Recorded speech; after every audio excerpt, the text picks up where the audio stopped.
2024 June Brazil mission by Chuck King. I departed Pittsburgh and flew to Newark, where I spent several hours before flying to Panama City, where I spent a couple of more hours, and then on to Manaus, Brazil in the early morning hours of the next day. You can see I had good seats on the plane. I transferred terminals in Newark on a bus and was in the United Club for several hours, and then on with another good seat to Panama City, and even on to Manaus. I had an empty seat beside me.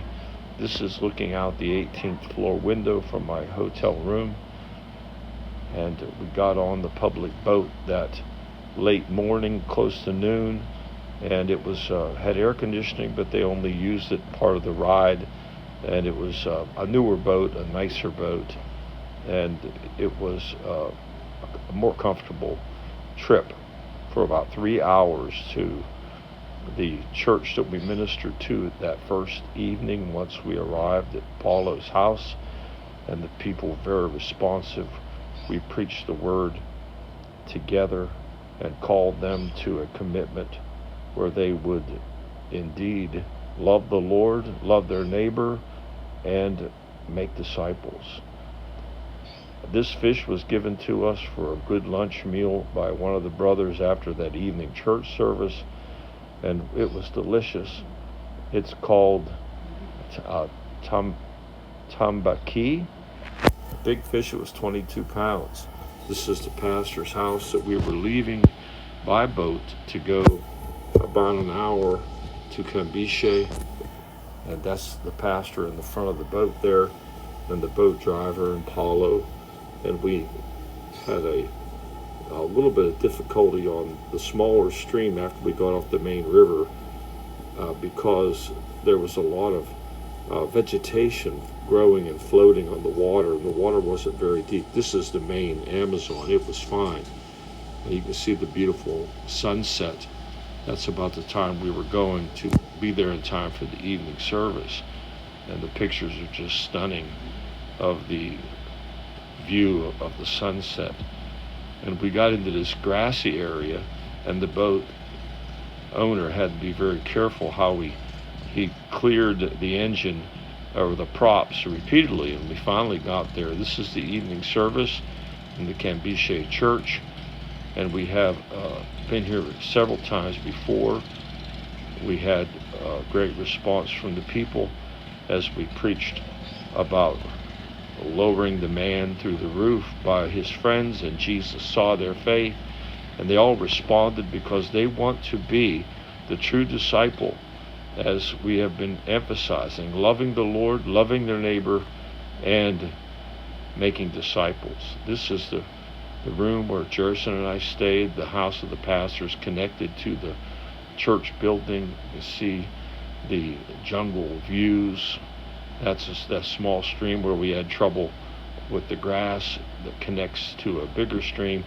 This is just around the outside of the house, and the brothers are fellowshipping together here at the table.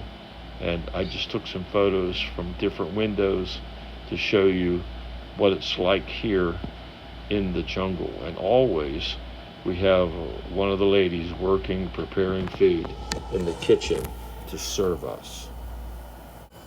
Paulo enjoyed the hammocks during the hot afternoons. He would rest, and we would sit and fellowship out on the porch of the pastor's house from Cambiche. In my room, I caught this little lizard. It looks bigger than it was, but it just eats insects.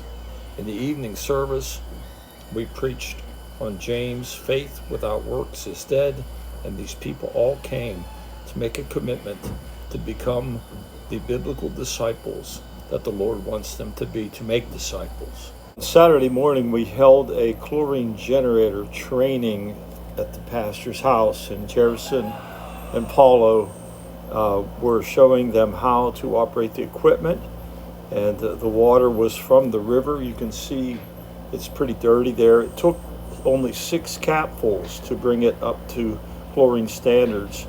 And we were happy to help these 5 sisters start a chlorine generator project to reach over 400,000 people with safe water and the gospel of Jesus Christ. On the evening of June 15th, we went to the Cambiche soccer field to have an outdoor service. We preached about Jesus speaking with the Samaritan woman at the well.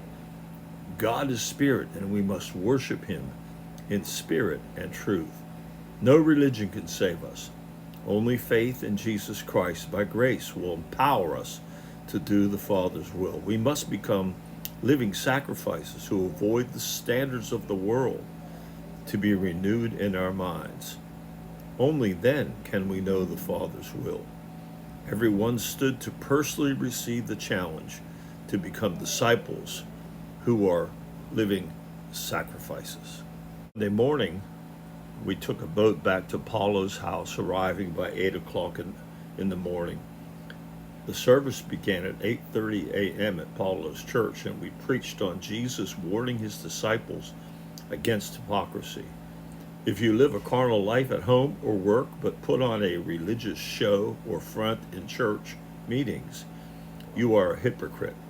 Dead religion produces the leaven of hypocrisy. We must be disciples of integrity, first at home, then we won't be hypocrites in church. Everyone came forward to admit their need of changes in their private lives to avoid hypocrisy.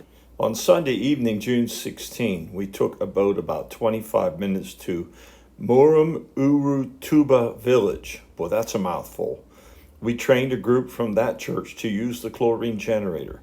5 of them each made the commitment to take care of the equipment, reach 300 families with safe water and the gospel, and charge 50 cents per liter of chlorine solution to empower their families or church financially. Then in the church service afterwards, we preached on Galatians 6:14-16 concerning dying to self and the world to be a disciple of Jesus Christ. Ethnicity does not save you. Only through faith and grace can you be saved. All that matters is a new creation in Christ Jesus. After the message, everyone stood and came forward to embrace the message and to walk in the Spirit, not according to the flesh. We preached in 6 different services, one of them being this outdoor ministry in a soccer field, and in every service, all the people came forward to embrace the message that was preached and to say that they want to change to be the disciple that the Word of God teaches them to be, not what tradition says about following Jesus. And so we also had 2 chlorine generator trainings, and 10 more projects have been started. 10 more people will go and reach totally 30,000 new people with the gospel and with safe water. And besides that, we helped Jerison to complete buying some bakery equipment for his bakery project. We've given over $4,000, and I want to thank all the donors for the glory of God.